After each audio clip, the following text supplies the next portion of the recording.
Morning, people. Alpina here. Our ice is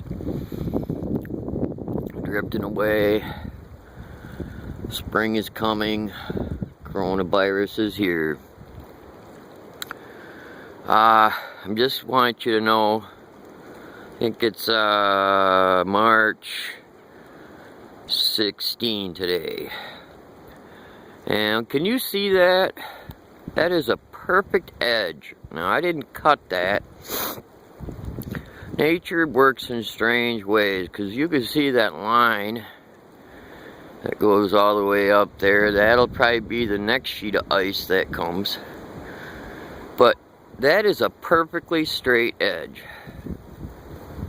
Who'd have thunk? I'd never seen that before. Y'all stay safe, wash your hands, stay away from crowds. Stay home and enjoy games with your families. Love y'all. Bye.